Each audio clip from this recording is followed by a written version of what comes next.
da igreja. Se o público inspecionasse, ficaria manchada a bela imagem ostentada pela igreja.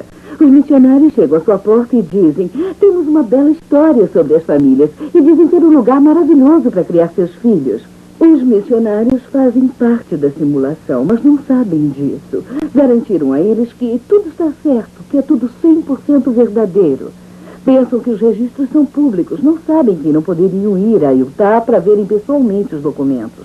Na fé cristã, os eruditos examinam os manuscritos antigos, refinando-os, reexaminando os mais antigos para aprimorarem e confirmarem a autenticidade das escrituras sagradas. No mormonismo, porém, dá-se o contrário. Os líderes têm que redigir, reescrever, simular, mudar, apagar, adicionar, do começo ao fim dos seus livros, a sua história e suas escrituras. E eles suprimem dos seus diários porque mostram a confusão e a natureza humana da sua teologia e da sua religião. O livro de Mormon afirma ser um registro histórico real, traduzido de placas reais que Joseph Smith desenterrou de uma colina em Nova York. Se esse fosse um relato genuíno, poderíamos estudá-lo como se estuda qualquer outro livro histórico. Dr. Charles Crane, escritor, professor universitário e especialista em arqueologia mormon. Lendo o livro Mormon, descobrimos uma história inteiramente diferente. Ao invés de ser um registro de fatos reais, tenho examinado mapas e rebuscado informações arqueológicas. Porém, confesso que jamais encontrei a terra de Zarahemla. Onde é que fica o Vale de Nimrod? E onde é que são as planícies de Neferá?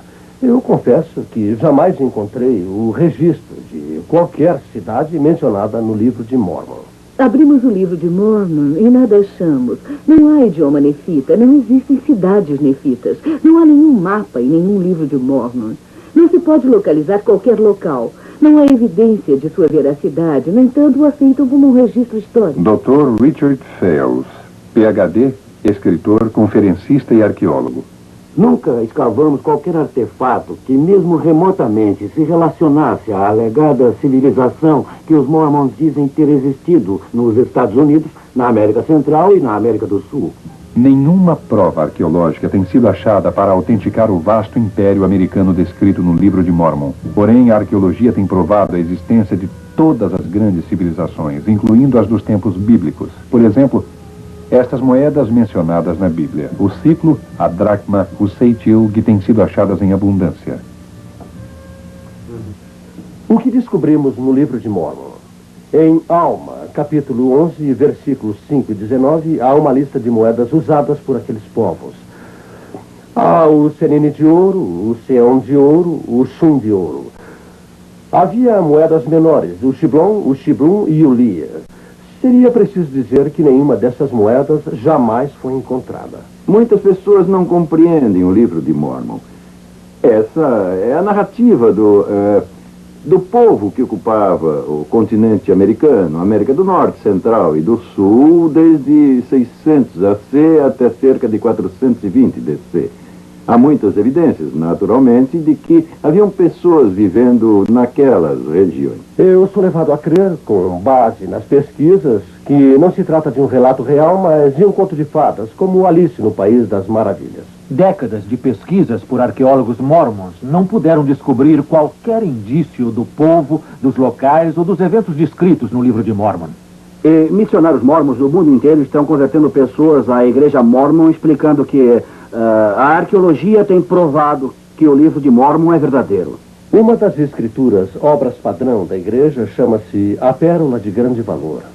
Ali há o livro de Abraão, que Joseph Smith disse ter sido traduzido de fragmentos de papiro que ele comprara de um empresário que estava viajando pela área. Por volta de 1842, sem conhecer a língua egípcia, ele traduziu os fragmentos para a forma do livro de Abraão.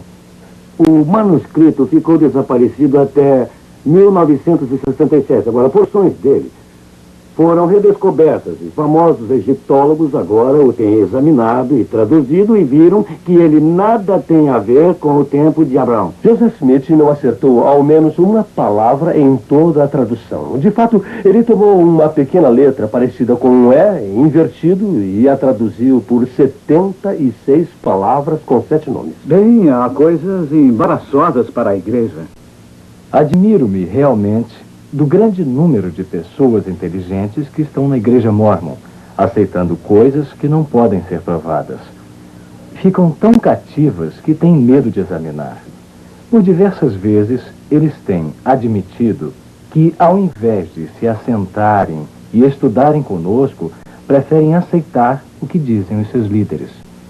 A Igreja Mórmon tem um profeta vivo cujas palavras abafam a Bíblia ou qualquer escrito mórmon anterior. Assim, o profeta Spencer W. Kimball, em meio à crescente pressão social e problemas raciais no Brasil, recebeu uma revelação divina que o capacitou a suspender a maldição contra os negros que até pouco tempo eram tidos pela Igreja Mórmon como baixos nos seus hábitos, desajeitados, inferiores na aparência, desprezados e geralmente sem a bênção da inteligência normal.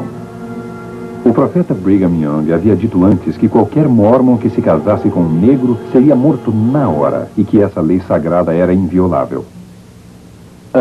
Numa publicação mórmon, eu li um artigo do atual profeta da igreja, onde ele descrevia o seu poder como presidente da igreja. Dizia-se ser, basicamente, o elo entre Deus e os homens. Cremos que o profeta mais importante é o profeta vigente da época. Assim, quando ele fala como profeta, cremos que é como se o Senhor estivesse falando. A teologia da Igreja Mórmon não está baseada na avaliação das provas bíblicas, mas se baseia principalmente no ardor no peito. Eles afirmam que isso é o que você deve procurar. Quando os missionários Mormons chegam à casa de alguém falando sobre o livro de Mormon ou sobre o profeta Joseph Smith, pedem que a pessoa ore para receber o ardor divino no peito que eles têm. Isso provará que Joseph Smith é um profeta de Deus e que o livro de Mormon é escritura real. Assim, trata-se de uma avaliação subjetiva. A escritura não é para ser examinada. Eles nos encorajam a ler o livro de Mormon e não a ler a Bíblia, mas sim a orar para sabermos se o livro de Mormon diz mesmo a verdade. Quando falamos sobre essas coisas com os Mormons, alguns dizem: não me importa se cada profecia de Joseph Smith estiver errada. Eu senti o ardor no meu peito e vi que a igreja é verdadeira. Pergunto, você já o submeteu à prova? Dizem, não preciso pô-lo à prova. Tenho ardor no meu peito. Acreditam totalmente em tudo quanto é Mormon. O que você verá agora é uma autêntica e inédita reinterpretação das cerimônias secretas do Templo Mormon, que a maioria dos Mormons nunca assistiu. E os que as viram juraram nunca revelar o segredo, sob pena de morte. Na execução da penalidade, levantamos a mão direita espalmada com o dedo polegar em ângulo reto sobre a orelha esquerda, fazendo passar rapidamente pela garganta até a orelha direita e deixando-se cair na mão naturalmente. Todos nós que já passamos pelo templo, juramos solenemente consentir que nossas gargantas fossem cortadas e que nossos corações e órgãos vitais fossem arrancados. A execução da penalidade é representada passando-se o polegar rapidamente pelo corpo e deixando-se cair a mão naturalmente. No casamento celestial, no templo, os cônjuges são selados um ao outro para o tempo e a eternidade em rituais tipo maçônico. Sem um ritual, ninguém chegará à presença de Joseph Smith para tornar-se um deus. Ei, lei, Irmão José Prates, tendo autoridade, eu te lavo em preparação para receber a tua unção em lugar e a favor de João Alves Campos, falecido, para que fiques limpo do sangue dos pecados desta geração. Irmã Neuza Brandão, eu te lavo em preparação para receber a tua unção em lugar de... Elisa Barreto. Elisa Barreto, falecida, para que fiques limpa do sangue dos pecados desta geração. Eu lavo a tua cabeça para que teu cérebro e tua mente fiquem claros e ativos. Teus olhos para que eles vejam claramente entre a verdade e o erro. Milhares de cerimônias ocultistas são realizadas a cada dia pelos mortos para que também recebam os benefícios do mormonismo. Os mormons têm sido encorajados a ter encontros com os mortos. E vez por outra, os demônios personificam mortos e aparecem aos mormons, dizendo que se converteram ao mormonismo no mundo espiritual e querem que sua genealogia seja pesquisada. Teus lombos para que sejas frutífera e te multipliques e enchas a terra, alegrando-te em tua posteridade. Teus órgãos vitais